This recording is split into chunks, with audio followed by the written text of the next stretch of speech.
Ռուսաստանի արտգործնախարար Սերգեյ Լավրովի այցի դեմ բողոքի ելույթները հանուն Հանրապետության կուսակցության նախագահ Արմեն Բաբաջանյանը սկսել էր նախօրեից, թեև թյուրիմացաբար հակապուտինյան պաստառը նաև նրա աջակիցները պարզել էին օդանավականից պաշտպանության նախարարություն մեկնող Իրանի պաշտպանության նախարար բրիգադի գեներալ Ազիզ Նասիրզադեի ավտոշարասյան առջև։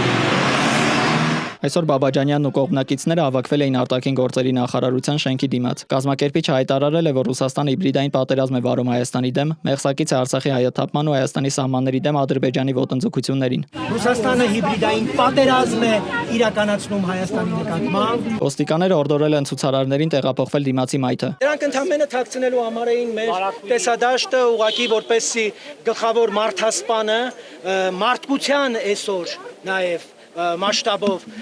տերորիստը, որտեղ մեր համոզմամբ Ուկրաինայում տեղի ունեցողը իրական ցեղասպանություն է, իրական ահաբեկչություն է ուկրաինական ազատարար ժողովրդի նկատմամբ։ Հելսինկյան անսամբլեայի Վանաձորի գրասենյակի ղեկավար Արթուր Սաքունցը մտել է ջրավազանը, իսկ Բաբաջանյանը բարձրացել է Շահումյանի արձանի պատվանդանի վրա։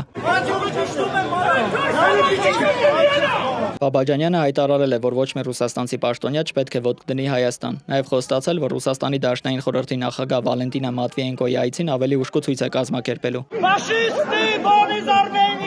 Դավիթ Գենջոյան, Renews Armenia։